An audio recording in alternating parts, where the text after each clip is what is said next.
कलश का कलश मास्टर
काहे को देख कर हमारे कभी का सवाल हो तो लोग के घिया न करके चाहिए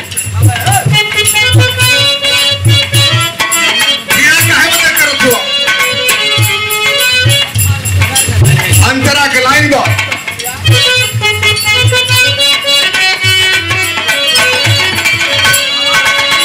ना चल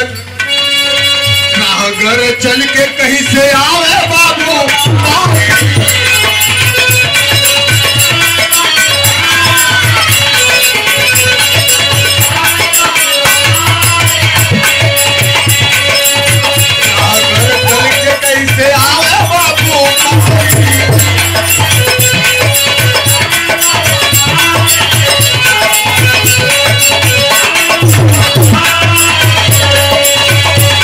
शाम बदन ओढ़ी में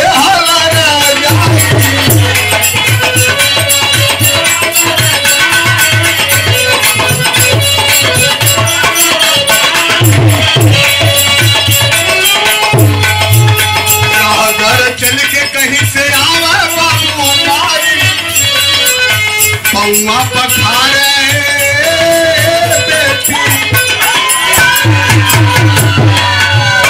पौआ पखारे बेटी प्रेमवा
पैर धोथियो खाना पानी दाना देथियो है बेटवा का हो बेटवा के तो पुनिया के नीचे बैठ के मोबाइल निकाल के फिल्मी गीत गावत हो तू तुम अगर साथ देने का वादा करो मैं यूं मस्त नगमे लुटाता रहा। इसमें जो नहीं मोबाइल टच वाली चले थे लड़का एकदम पूरा टच वाली मोबाइल जो चलत थी पूरा लड़का टच हो गया। उन्हें दुनिया से मतलब ना हो, बाबू से मतलब ना हो, माई से मतलब ना हो, भैया से मतलब ना हो। अगर मोबाइल नहीं हो तो हम दूसरे घर का बात बताइए, हमारे घर के दशा हम दूसरे के नाक आशीर्वाद बा सब बहन के था जित रहे बड़ा छोट बा सब पर लगी बात।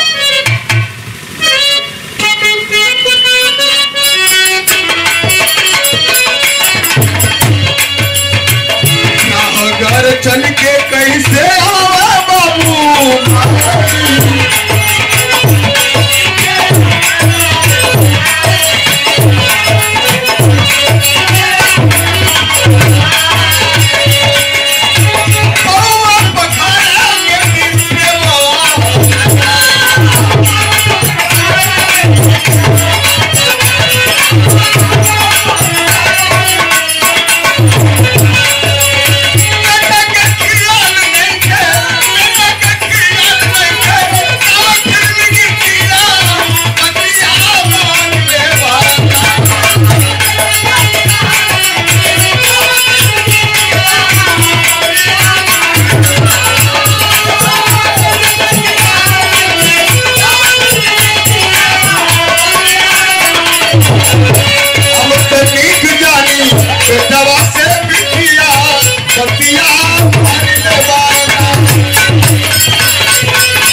गीत गाना था बेटिया सेवा सत्कार कर सेवा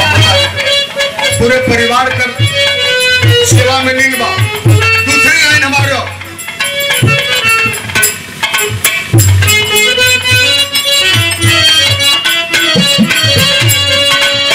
बिगड़े तो बाबू गरीबोले चार बतिया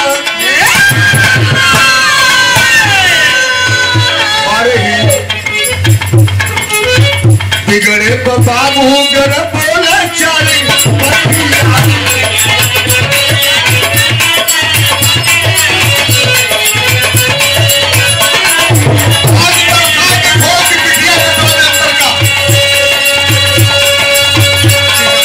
बाबू गर बोले चाल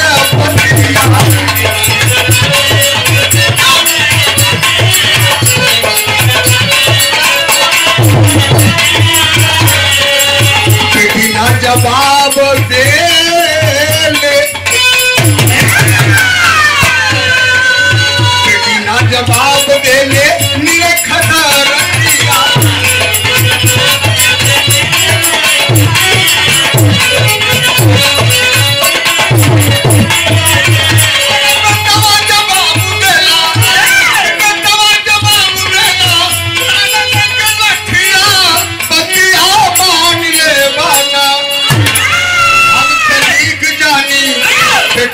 से बिटिया पतिया मान ले बना। बाप मतारी अगर कोनो काम बनी बिगड़ गल बिटिया के बाप मतारी डांटा था वो बिटिया नीचे जमीन देखा थी लेकिन बेटवा से जब कहना एक सीसी संझा के मार के गल कंजी नहर के बगल से एक सीसी मार के जब टंच भल तो पहुंचल घरे कवारी ठकावा था ओकर बाप कहने करे भैया इतने बेर कहा ना लेकर रुक तेरे को अभी बताता हूं। अंग्रेजी बोलोगे क्या बोलती था? रुक रुक क्या करती थी? अभी तेरे को बताता हूं। बेटवा गोदी लेके खड़ा होगा गोदी 12 बजे बाबूजी के कहना कि देख मार मत भाई आज के बाद तू 2 सीसी पी के बे तब तो से ना बोलो। तीसर की लाइन हमारे हमारी तीसर की लाइन है कहना बा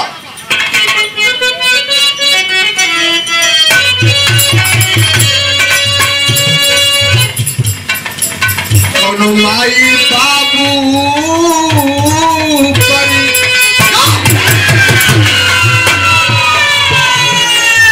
कोनो माई बाबू पर जब पड़े लगा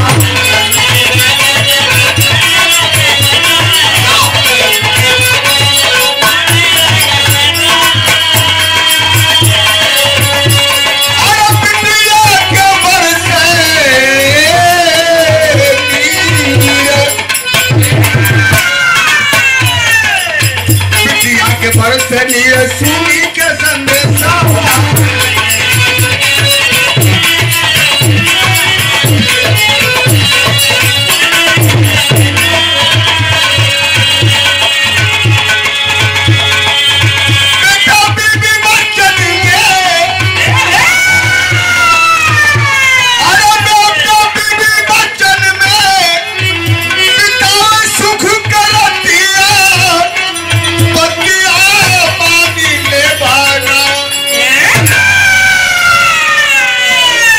तनिक जानी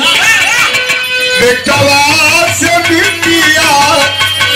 बतिया बानी ले बना। आखिरी लाइन हमारे हो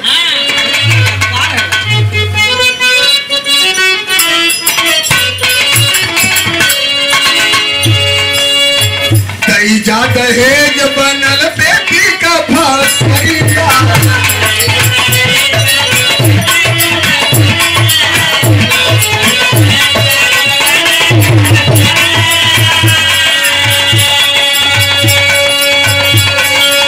₹101 का पुरस्कार दूल्हा के पिता के तरफ से पैंट से बार पलक की बात सब बहन के था इत्र है जा दहेज बनल बेटी का फांसिया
बिटिया खातिर दैया दहेज तमाम हत्या फांसी दहेज उत्पीड़न चलत वही बिटिया खातिर जौने के आज तो एक समाज में इज्जत देती हो। बिटिया आज पढ़ लिख के पायलट हवाई जहाज चलाओ सेना में सिपाही इन बिटियन का काम लड़का का करत हो काफी लेके जात हो स्कूले पढ़ने में से चले हो घरे हम देखी ना बराबर चाहे हमारे गांव को चाहे दूसरे गांव को चाहे यही गांव को सवेरे 6 बजे बिटिया पढ़े में तैयार लोग कहे ना कि बिटिया पढ़त हो अब बेटा वाला ठीक करत